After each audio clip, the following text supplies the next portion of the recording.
Lección 13. El racionalismo. Si tuviéramos en una sola expresión breve lo más esencial en el punto de vista adoptado por el empirismo, tendríamos que decir que el empirismo es el esfuerzo más grande que se conoce en la historia del pensamiento humano para reducir el pensamiento a pura vivencia.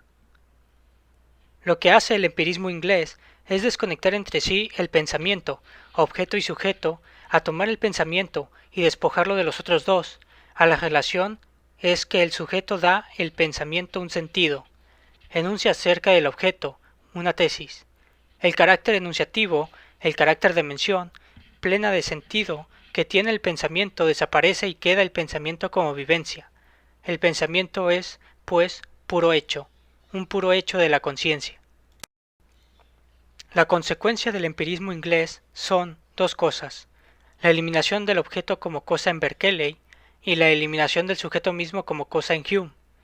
El pensamiento es un puro hecho psicológico. Queda como resultado eliminar la cosa como en sí misma. Los ingleses, al hacer todo esto, se propone eliminar las cosas por sí mismas. Lo que llamamos las cosas son términos de nuestras vivencias. Berkeley expone el absurdo de pensar las cosas por sí mismas, porque pensar una cosa en cuanto que no es pensada, la cosa en sí misma es la cosa no pensada por nadie, y pensar la cosa no pensada por nadie es una contradicción. La realidad es una mera creencia fraguada por la combinación o asociación de los pensamientos de las ideas. Lo que existe son sensaciones y nada más. Solo existirían dos ciencias universales, una ciencia de las sensaciones hacia acá, la psicología, y otra ciencia de las sensaciones hacia allá, la física. El empirismo inglés arruina por completo lo esencial del conocimiento, lo priva.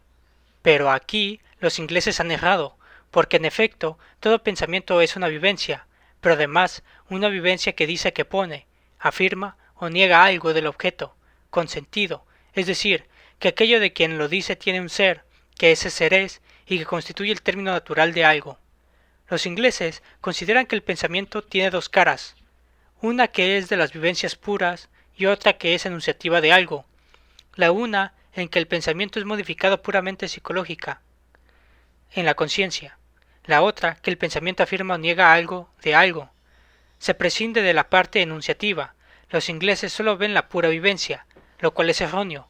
La vivencia no es para el sujeto, sino un trampolín, una especie de base por el medio del cual el sujeto, apoyándose de la vivencia, quiere denunciar algo acerca de algo. Por ejemplo, Berkeley dice: los conceptos generales no existen.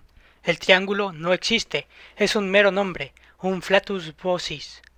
Intente realizar la idea de triángulo, intente imaginar ese triángulo, y no podrá, porque imaginaron un triángulo que será isósceles o escaleno, porque a la vez no puede ser ambas cosas, y sin embargo la palabra, el nomen, el nombre del triángulo se refiere a algo que tendría que ser a la vez isósceles y escaleno. Ahora bien, en la naturaleza no hay nada que sea triángulo, isósceles y escaleno a la vez.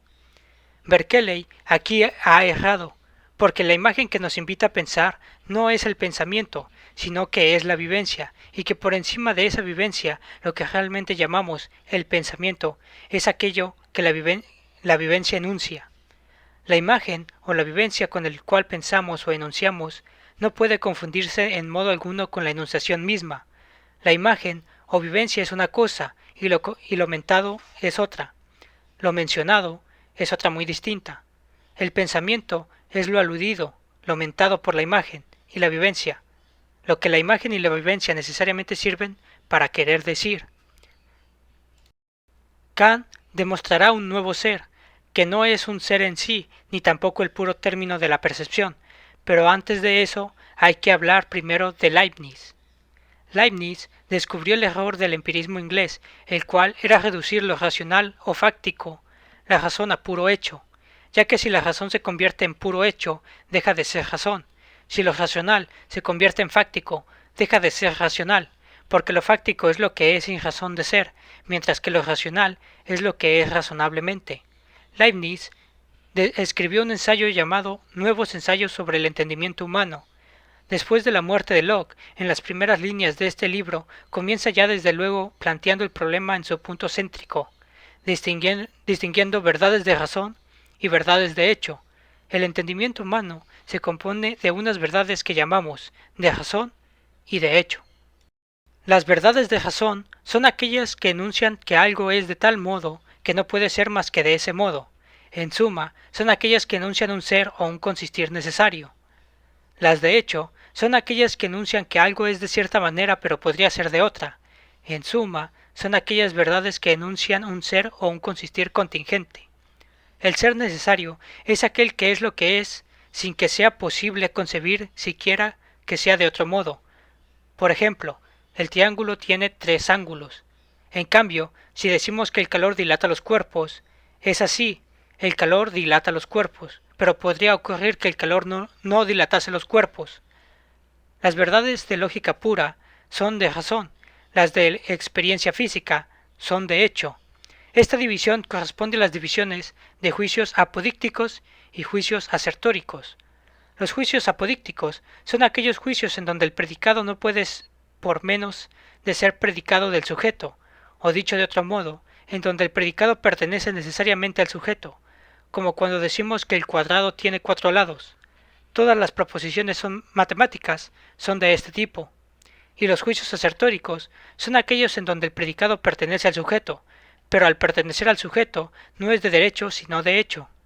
Pertenece al sujeto, efectivamente, pero podría no pertenecer, como cuando decimos que esta lámpara es verde. Es algo que es cierto, pero es una verdad de hecho. Podría ser rosa igualmente. El problema que se había planteado Locke era el problema del origen de las ideas, del origen de las vivencias complejas. Ese problema se plantea también Leibniz, pero partiendo de esta distinción, verdades de hecho, verdades de razón, y en primer término, las verdades de razón. ¿Las verdades de razón pueden ser oriundas a la experiencia? No, ya que si lo fueran, serían verdades de hecho y no de razón. Queda entonces que las verdades de razón son innatas, en el sentido de que están virtualmente impresas en el espíritu. Es decir, que un niño puede saber matemáticas sin necesitar de la experiencia sensible. En esto Leibniz, en sus ensayos, recuerda la teoría de la reminiscencia de Platón. Con esto en mente no se quiere decir que un niño sabe ya de geometría, pero cualquier hombre puede saberla y no necesita para ello de la experiencia, sino solamente del desenvolvimiento de esos gérmenes que están ahí. Las verdades de hecho no carecen de cierta objetividad, son objetivas, enuncian también lo que el objeto es, pero eso que el objeto es, dichas verdades de hecho constituyen un conocimiento de segundo orden. El ideal del conocimiento son las verdades de razón. Las verdades de hecho están fundadas en un principio de razón suficiente, de ahí viene su objetividad. Una verdad de hecho está fundada en tanto en cuanto podemos buscar y dar la razón de por qué es así. Esta lámpara es verde, pero pudiera ser rosa. Si es verde es porque el que la hizo verde, y la hizo verde por algo, porque se lo mandaron, y se lo mandaron por algo, porque el cliente lo había pedido, y el cliente lo había pedido por algo, y así sucesivamente. Si prolongamos la serie de razones suficientes a cada una de las causas de las verdades de hecho lo suficientemente lejos, cada prolongación será un afianzamiento más de la objetividad de esas verdades de hecho. El ideal sería llegar a una causa que no necesitase a su vez de la aplicación de principios de razón suficiente, sino que fuese una causa que constituyese dentro de sí la necesidad, es decir, que fuese al mismo tiempo un hecho y una verdad de razón. Tal cosa es Dios. Por consiguiente, en Dios no hay verdades de hecho y verdades de razón. Todas son verdades de razón. En Dios desaparece la distinción entre verdades de hecho y verdades de razón, porque como Dios conoce actualmente toda la serie infinita de razones suficientes que han hecho que cada cosa sea lo que es, como Dios conoce toda esa serie de razones de ser como son las cosas, ningún juicio es en él asertórico y puramente contingente, sino que es necesario. Como él conoce toda la serie infinita actualmente, para él lo contingente deja de serlo y se transforma en necesario. La verdad de hecho deja de ser verdad de hecho y se transforma en verdad de razón.